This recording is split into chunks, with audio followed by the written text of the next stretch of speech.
Hi there, welcome to Long Distance Review, and on this week's episode I'm going to look at the new self-titled album by Lamb of God. For those of you who don't know who Lamb of God are, they were formed way back in 1994 and were originally called Burn the Priest. They did release an album under the Burn the Priest title before changing their name to Lamb of God and releasing their debut album under that name in the year 2000 entitled New American Gospel. This was followed up in 2003 by As the Palaces Burn, and then they went to a major label and their biggest selling album came out in 2004 called Ashes of the Wake. This was followed up by their sort of breakout album, I'd say, and probably the most critically acclaimed album, Sacrament, in 2006, with the huge song like Redneck was on that. And this was followed up in 2009 by Wrath. Then that's followed up by Resolution in 2012. Then finally, before this album, they came out with Seven, Sturm and Drang in 2015. Lamb of God was sort of part of a movement entitled the New Wave of American Heavy Metal, which was this strange little resurgence in heavy metal which followed, I guess, in the late 90s, early 2000s. It was after the long demise of new metal. I think the mainstream media were trying to search out with what's next, we've lost new metal, what's next, and they sort of pinpointed these sort of heavy metal bands in America who had a sort of a more metalcore heavy metal feel to it with gruff vocals, and Lamb of God were kind of the spearhead of this movement, a very short-lived movement, let's say, because metal was dying in the mainstream anyway, so it was never going to last. But bands like Lamb of God, obviously, Shadows Fall, Unearth, All That Remains, bands like that, really. The Lamb of God were the best of these bands, I think, and that's why they've gone on from strength to strength and one of the biggest selling bands nowadays in the metal scene. Think their sound, think of Pantera, the more groovier side of Pantera, and that's a good starting point for you. So 2020 feels like the perfect time for this album in a way. This album is a political album, let's say. It's certainly a tirade against the system, and it's a pissed off political album. And in 2020, it kind of feels perfect. Whereas the last album by Lamb of God, Sturm and Drang, back in 2015, was a much more personal affair, which was mainly because of the wrongful imprisonment and arrest of Randy Blythe, the vocalist, back in 2012. That was a much more personal affair. This is a much more outward-looking Lamb of God album about the world around us. And whereas Sturm and Drang had a bit more experimentation musically on it, and I think because of that was a bit more of a patchy affair, this is a straight-up Lamb of God album. There are no surprises on here, really, and in that sense, I guess that's why it's a self-titled album. This is Lamb of God. The album opens up with the second single off the album, a song titled Momento Mori. When I first heard that song, I wasn't taken away with it, to be honest with you. I thought it was okay, but it works really well as an opener. The building atmospherics at the start and sort of explosion into the song works really, really well. This is followed up by the first single off the album, a song called Checkmate, which upon listen isn't really an obvious choice for a single, but I think it really portrays the album's themes brilliantly. You've got lyrics like divide and conquer and close them in and bury secrets deep, make America hate again and bleed the sheep to sleep. It's pretty obvious what Randy Blythe's going on about here. A band like Lamb of God can become a bit stock and formulaic, which I don't mean as a criticism, but they are now 8 to 10 albums deep in their career, depending on how you look at it, and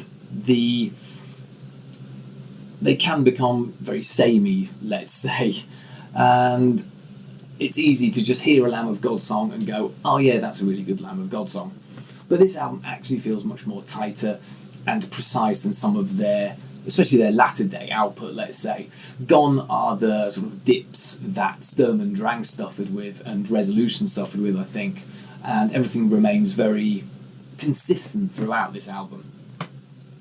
The only problem with that, I feel, is that nothing stands out massively. There are no massive hits on this album. There's no great high points on this album. Everything across the board is kind of 7, 8 out of 10 all the way through.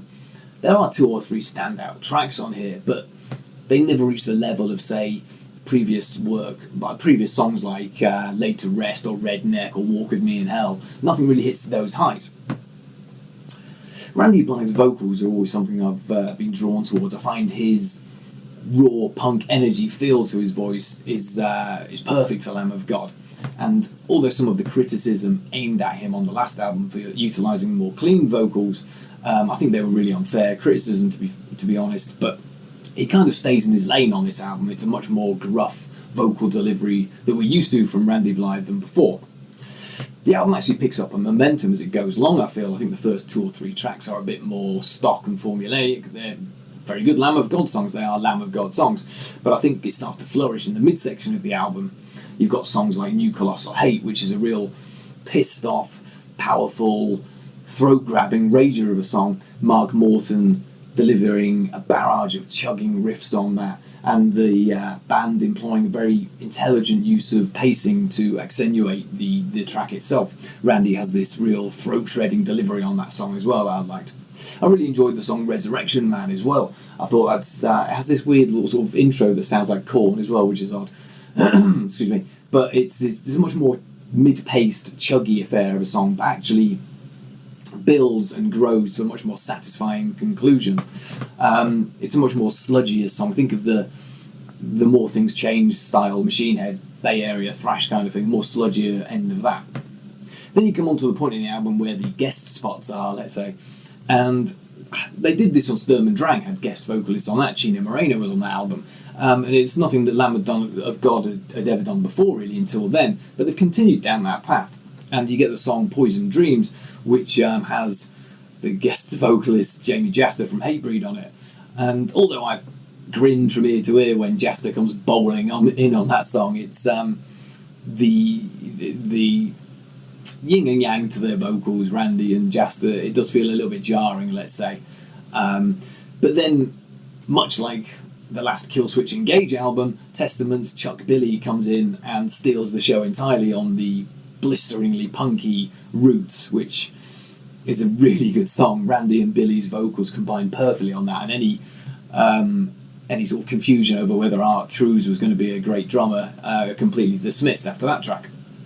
The album actually ends very, very strong, I think. You've got the more melodic leaning Bloodshot Eyes, which is just an extremely well crafted and put together song. The pace changes up on that at all the right points, and it's got Randy's clean vocals on it. Like I said, 90% of this album isn't clean vocals, but Randy does employ them on here, and I think they work very well. I don't know if that's just because they are more sparsely used on this album, so when it does come in, it feels better, or they've improved. I'd have to go back to Sturm and Drang and compare the two, I think. And then you've got the closing song called On the Hook. I mean, a lot of times on metal albums, you look at the last song and you think that's going to be the more melodic one, or that's going to be the epic. But what they've done is just continue with that built-up energy they've managed to build throughout the album, and then surge towards the finish line with this blistering track called On the Hook, with these almost blast beats and these scathing vocal deliveries and rumbling bass lines. It's a cracking song. Overall, this is a very good Lamb of God album. They're a band which could become formulaic, and they've managed to steer away from that pitfall really, really well, and it's created a sort of vital and energetic record. The highlight for me on this whole album are Randy's lyrics. Anyone who's ever watched the documentary of the band called As the Palaces Burn, and you should, it's an incredible documentary, a documentary which was done about, well, it was mainly about the tour Lamb of God were on, but then the arrest and subsequent court case of Randy Blythe. Anyone who's watched that will know that Randy is a very articulate and intelligent individual, and on this album he doesn't just do sloganeering for the sake of it. He employs very well thought out social commentary and opinions across the state of the United States at the moment and what he sees around it, and things like the political system, gun culture in the United States, the world around him, opiate abuse, and it's just really well done, well written. Barring 2 or 3 so-so songs on here, the album's a real upswing for them from the last album, I think. And it feels like 2020 is the perfect time for Lamb of God to come in like a wrecking ball and do this. I really miss live gigs at the moment, and Lamb of God are an incredible live band, so... Let's go! Let's